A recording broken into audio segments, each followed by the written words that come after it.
Día número 63. Seguimos avanzando en esto de la lectura de la Biblia. Te mando un abrazo grande.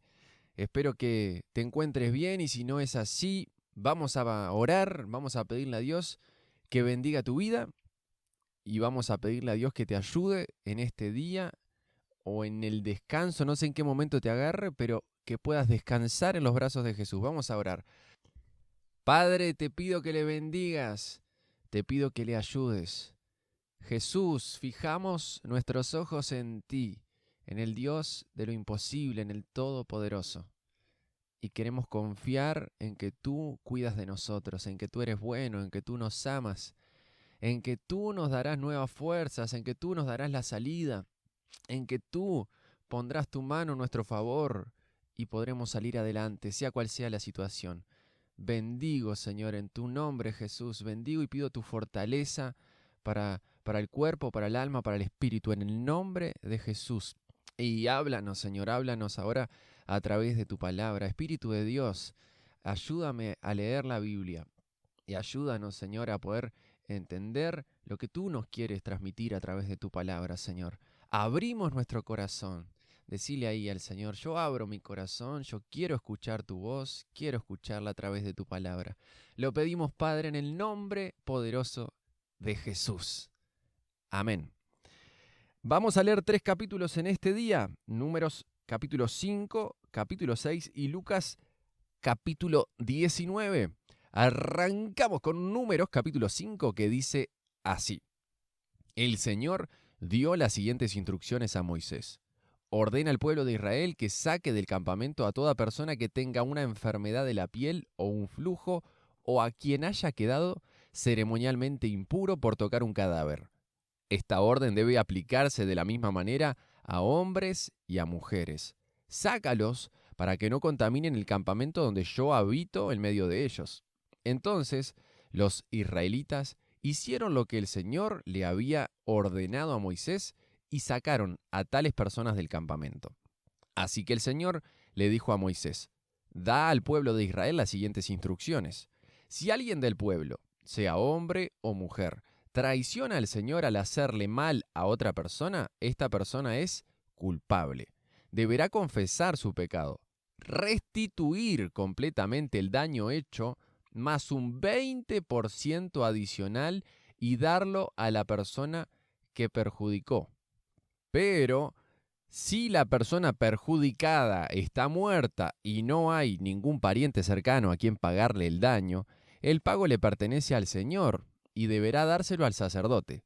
Además, el culpable llevará un carnero como sacrificio por el pecado y será purificado y hecho justo ante el Señor.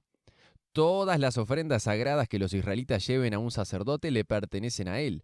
Cada sacerdote puede quedarse con todos los donativos sagrados que reciba. El Señor le dijo a Moisés, da al pueblo de Israel las siguientes instrucciones. Supongamos que la esposa de un hombre se descarría y le es infiel a su marido y tiene relaciones sexuales con otro hombre sin que lo sepa su esposo ni nadie más. Ella se contaminó, aunque no hubo testigos y no fue sorprendida en el acto. Si su esposo siente celos y sospecha de ella y necesita saber si ella se ha contaminado o no, el esposo debe llevarla al sacerdote. También presentará por ella una ofrenda de 2 litros de harina de cebada. No debe mezclarse con aceite de oliva ni incienso, porque se trata de una ofrenda de celos para demostrar si ella es o no culpable. Entonces el sacerdote la presentará delante del Señor para que sea juzgada. Pondrá un poco de agua santa en un recipiente de barro y mezclará polvo que tomó del piso del tabernáculo. Una vez que el sacerdote haya presentado a la mujer delante del Señor, le desatará el cabello y colocará en las manos de ella la ofrenda de prueba, es decir, la ofrenda de celos, para discernir si las sospechas de su esposo son justificadas. El sacerdote se pondrá frente a ella y sostendrá el recipiente de agua amarga que trae una maldición para quienes son culpables. Enseguida, el sacerdote pondrá a la mujer bajo juramento y le dirá: si ningún otro hombre ha tenido relaciones sexuales contigo y no te has descarriado ni te has contaminado mientras has estado bajo la autoridad de tu esposo, que seas inmune a los efectos de esta agua amarga que trae la maldición. Pero si te has descarriado siendo infiel a tu marido y te has contaminado teniendo relaciones sexuales con otro hombre, en este momento el sacerdote pondrá a la mujer bajo juramento al decir: que el pueblo sepa que la maldición del Señor cayó sobre ti cuando Él te haga estéril, al causar que tu útero se encoja y tu abdomen se hinche. Ahora, que esta agua que trae la maldición entre en tu cuerpo y cause que tu abdomen se hinche y tu útero se encoja. A la mujer se le exigirá decir: sí, que así sea. Entonces el sacerdote escribirá estas maldiciones en un trozo de cuero y luego las lavará para que caigan dentro del agua amarga. Hará que la mujer beba el agua amarga que trae la maldición. Cuando el agua entre en su cuerpo, si ella es culpable, le causará un sufrimiento amargo. Después el sacerdote tomará la ofrenda de celos de la mano de la mujer y la alzará ante el Señor y la llevará al altar. Tomará un puñado de harina como porción simbólica, la quemará en el altar y le exigirá a la mujer que beba el agua. Si ella se ha contaminado siendo infiel a su marido, el agua que trae la maldición le producirá un sufrimiento amargo. Su abdomen se hinchará y su útero se encogerá y su nombre se volverá una maldición entre su pueblo. Pero si ella no se ha contaminado y es pura, entonces saldrá ilesa y todavía podrá tener hijos. Esta es la ley ritual para lidiar con los celos. Si una mujer se descarría y se contamina mientras está bajo la autoridad de su marido, o si un hombre siente celos y sospecha que su esposa le fue infiel, el marido debe presentar a su esposa delante del Señor y el sacerdote aplicará esta ley ritual en su totalidad. El marido será inocente de toda culpa en este caso, pero su esposa será responsable por su propio pecado. Ahí finalizamos con Número capítulo 5. ¿Qué tema esto, no? Todo por los celos, por la infidelidad. En estos tiempos lo que se hace cuando hay celos es revisar el celular unos de otro, o en esos tiempos estaba brava la cosa. Lo mejor que hay es hacer las cosas bien. Es más sencillo.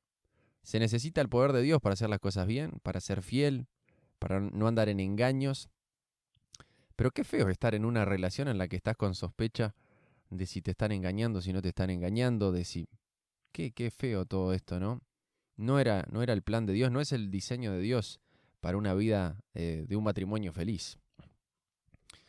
Qué tremendo lo que eran esos momentos ahí, la verdad que esta ley es impactante, ¿no? Bueno, vamos con Números capítulo 6. Es importante aclarar, siempre digo, ¿no?, que en este tiempo no se hace eso, todo eso que se aplicaba en esa ley ahí.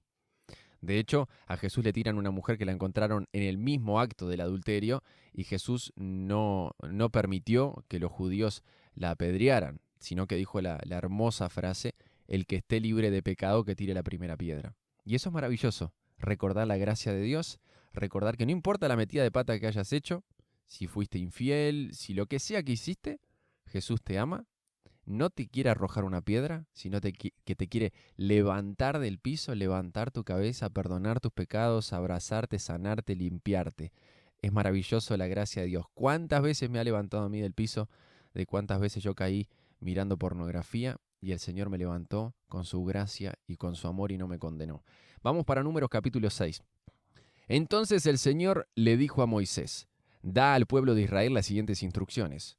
Si alguien del pueblo, sea hombre o mujer, hace el voto especial de Nazareo, consagrándose al Señor de manera especial, dejará el vino y otras bebidas alcohólicas. No usará vinagre hecho de vino ni otras bebidas alcohólicas, no beberá jugo de uva fresca ni comerá uvas o pasas. Mientras esté obligado por su voto de Nazareo, no se le permite comer o beber productos derivados de la vid, incluidas las semillas y la cáscara de uva. Durante todo el tiempo que dure su voto, esta persona no se cortará el cabello porque es santa y apartada para el Señor. Se dejará crecer el cabello hasta que se cumpla el tiempo de su voto. Y no se acercará a ningún cadáver durante todo el tiempo de su voto al Señor, aun cuando la persona muerta sea un propio padre, madre, hermano o hermana. No debe contaminarse porque el cabello que lleva sobre su cabeza es símbolo de su consagración a Dios. Este requisito se aplica mientras esté consagrado al Señor. Si alguien cae muerto a su lado, el cabello dedicado quedará contaminado. Tiene que esperar 7 días y después se afeitará la cabeza. Entonces quedará limpio de su contaminación. En el 8º día llevará al sacerdote a la entrada del tabernáculo 2 tórtolas o 2 pichones de paloma. El sacerdote ofrecerá una de las aves como ofrenda por el pecado y la otra como ofrenda quemada. De esta manera, él lo purificará de la culpa recibida mediante el contacto con el cadáver. Luego, el nazareo reafirmará su compromiso y dejará que su cabello empiece a crecer de nuevo.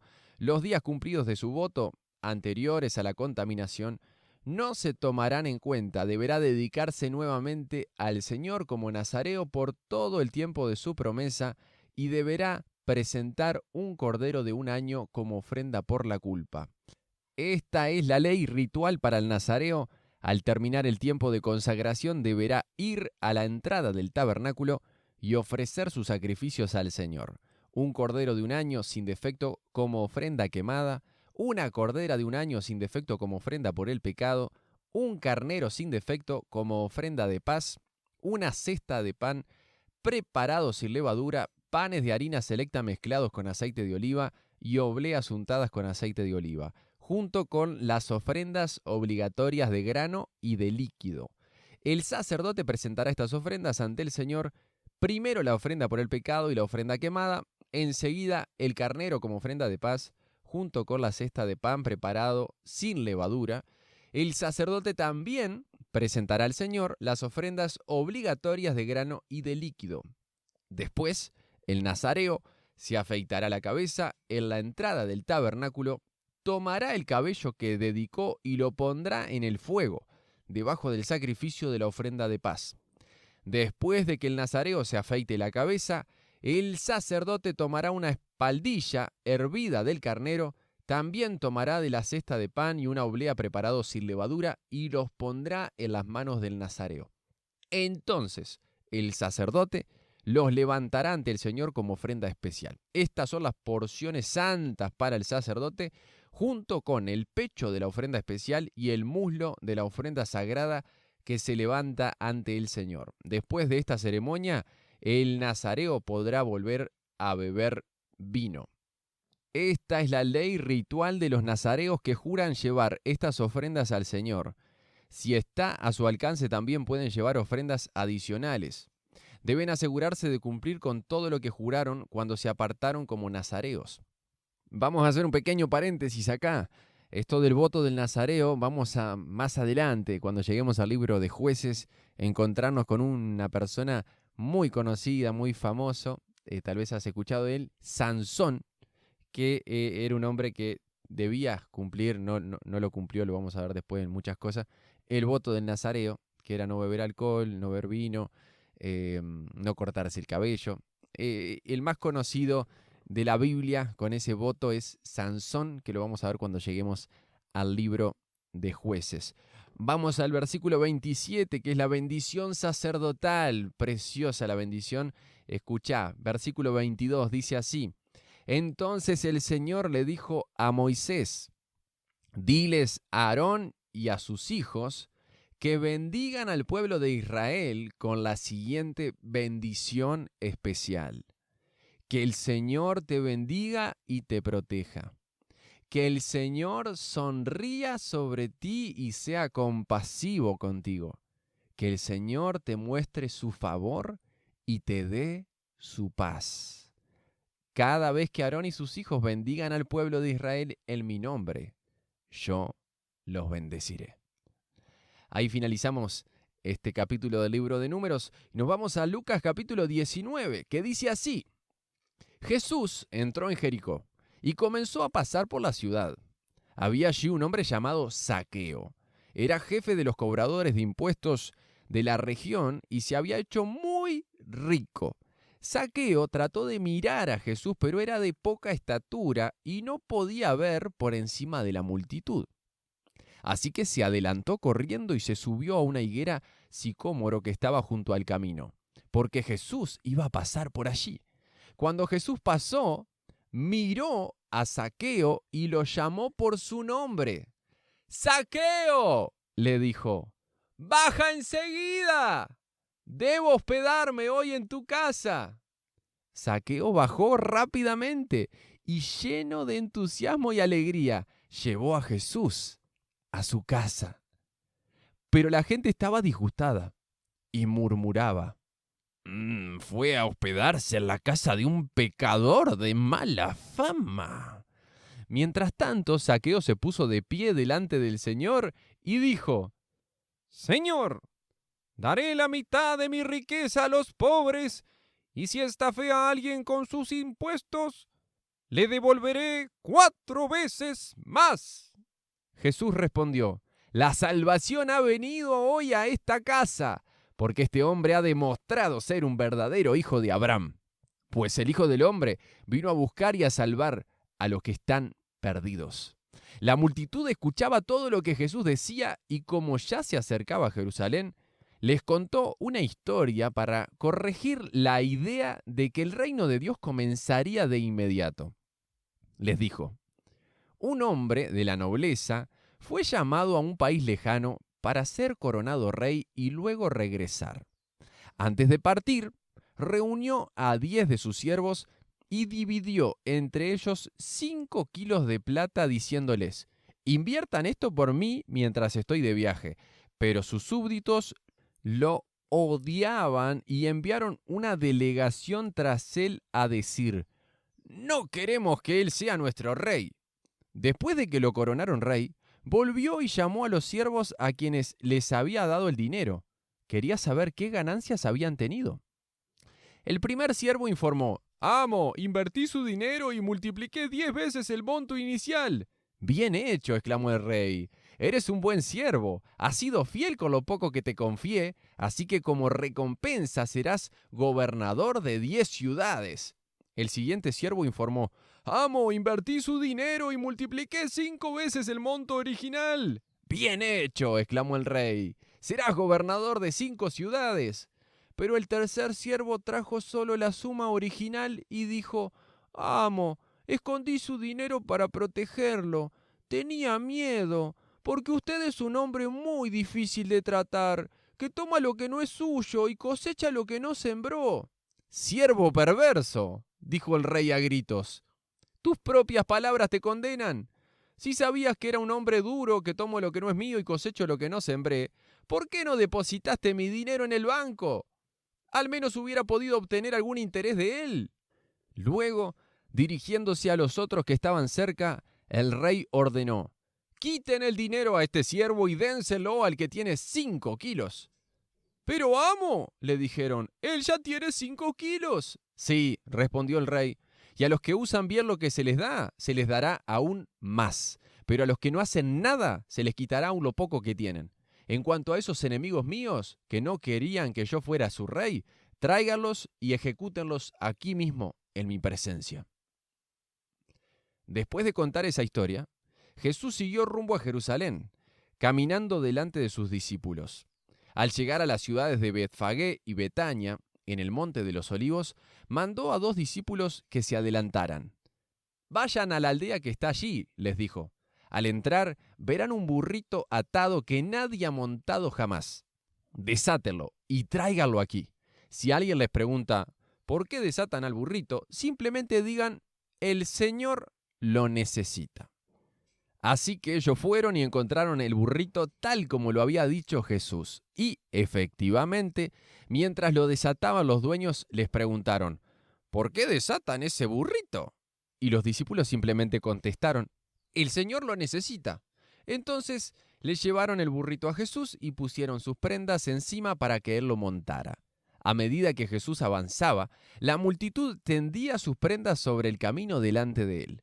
Cuando llegó a donde comienza la bajada del Monte de los Olivos, todos sus seguidores empezaron a gritar y a cantar mientras alababan a Dios por todos los milagros maravillosos que habían visto.